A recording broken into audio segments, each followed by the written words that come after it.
All right, welcome to another garage cell therapy session. Well, my therapy, of course. I'm talking to a camera here, and if you guys are interested in seeing the session of the truck, just scroll through the end to the end, or click there's a time slot in the description where my best lap so far is, and this was my third truck day with the Mustang, SCCA Mustang, which I got off the auction. I didn't do much to it. I just put the bigger brakes in front, the Ford Performance package.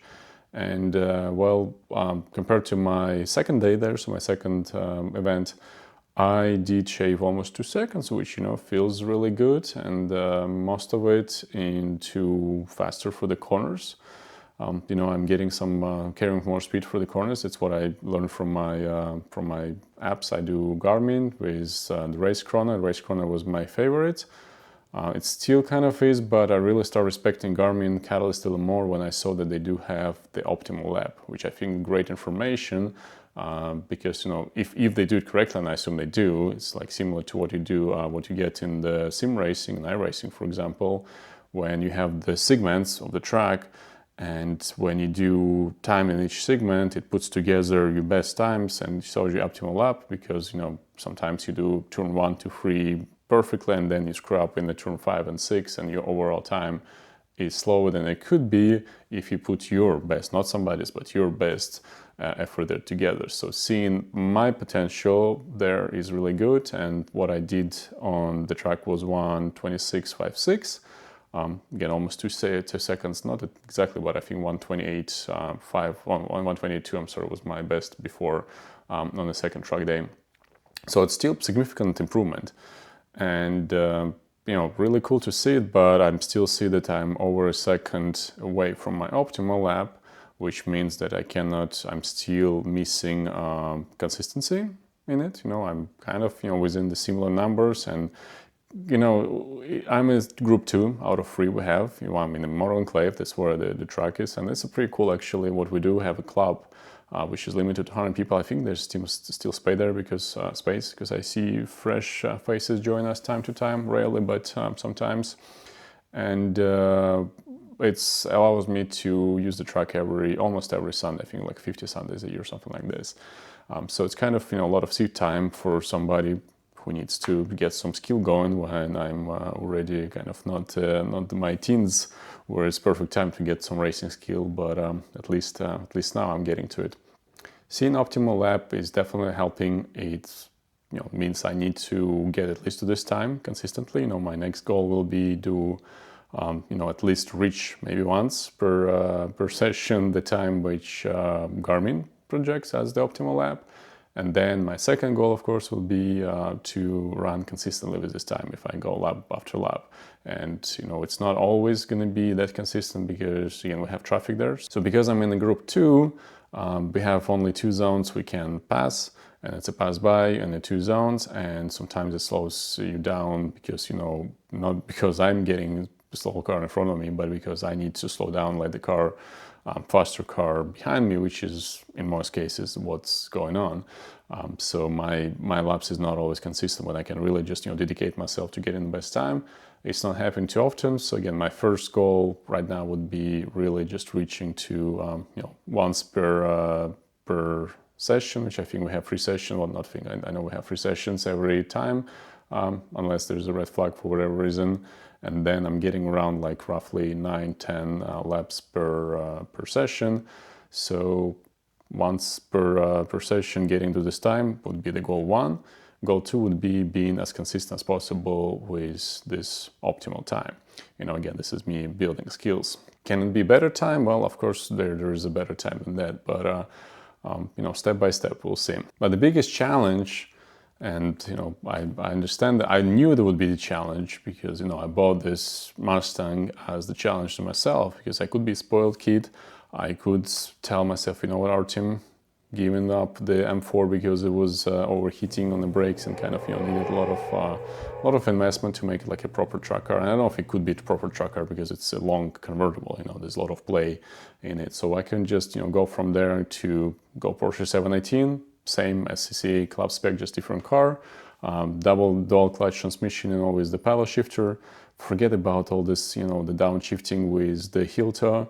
Now just, you know, gonna be doing the cool thing with the feeling like a real racer, which, you know, I kind of felt like this in M4 when I did it, with my, you know, time there before that, which was 1:25.7. I think I ran at this track on my, well, not too much experience still, but, you know, I know it can be, I think this car can do like 120, so I'm still like far away from what it could be, but, you know, it wasn't bad.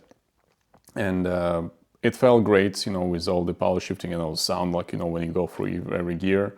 Here, it's where it gets me is downshift, especially on the straight. After the straight, you know, I'm getting to 160 miles per hour and I need to go almost down to like 40. So from fourth gear, ideally to second. I messed it up a couple times. I think I burned my clutch a little bit. I definitely smelled it because I'm not a big fan of the loud exhaust, and I appreciate that the guys who build this car, the Power Nation, they put something okayish exhaust there. Kind of, it sounds better than the standard, and it's a little bigger than the standard, but it's not over kind of loud, you know, at least I kind of like how it sounds, but it's not loud enough for me to like really, in a situation when I have focusing on so many things, I'm listening to my tires to not kind of, you know, screw up anything there. I hear the other cars because, you know, the other engines there, all the noise, everything else with open windows to be ready to pass by when the faster car approaches. I don't hear enough of my engine to determine when I'm good for on the revs. At least my brain is not tuned in correctly yet to like tell, okay, this is good, this is what we need. So I think I over revved a couple times and I burned the clutch a little bit, luckily still working. And another, what kind of rookie mistake, I did the kind of embarrassing thing in the third gear, which also kind of, you know, manual transmission related thing. So I'm pretty sure I'm gonna have to rebuild this transmission at some point, obviously, well, in clutch at some point. But I did it as a challenge to myself. I bought this car as a challenge to see if I can be fastish in the car like that, which is older, heavier, you know, with manual transmission, with like as analog as it gets, with ABS, well, traction control, of course, but we're gonna get rid of it soon. That's, you know, that will probably teach me how to drive most of other cars more efficiently and, you know, probably faster. So that was in my mind. And again, the downshift is the biggest challenge. I start like my fastest lap. I didn't go all the way to second. I did from the fourth to the third in the 12 and 13 turn, which is like the end of the straight. You go a little bit right first and then left. And it was the fastest result so far, but I feel like I potentially have time left on the table there because I'm not getting the second gear and I'm not getting out of the, you know, from my apex, I'm not getting out fast enough with the higher revs. Maybe I'm wrong, I don't know, I'll see, I'll have to do some comparison there, but that's really where I'm getting stuck right now. You know, I'm kind of challenged there by this thing, but I guess it's practice. Again, rebuild transmission, maybe a couple of times replace clutch, and we'll get there. But anyway, so definitely improvement in the turn, carrying the speed for the turn, improvement for the time. It's 1:26.56 now, so we're gonna try to aim the next section to be averaging this time, and well, unless there's something going on I have to pass or have to point by somebody, and then we'll try to improve to the optimal time from there. This will be the goal. Yeah, I forgot to mention, on Mustang did well, everything is fine so far, besides I think I have some differential issue. There's a lot of oil from you know, around there in the back. I noticed it all over my front yard here on my driveway, and I did hear something, there's some vibration to the steering wheel. I first thought I lost the the weight, the bouncing weight again, as I did on my BMW before, because of the high temperature of the brakes. But no, all the weight's there, so I hope there's everything okay. But just in case, I'm gonna buy also, like, to kind of max spec it now, I'm gonna get the carbon clutch, you know, the rebuild kit for the differential, and also the upper, the bushing thing. So we'll have to put some more money into it to make it perfect. Too bad I cannot replace the radiator, I mean the differential cap, to make it better, cooler kind of, you know, differential with radiator, because it have to be spec, it has to be standard, and it looks pretty awful. It's all rusted and not a big fan of it. But anyways, thank you for joining, kind of following me along with that, and here's the lap.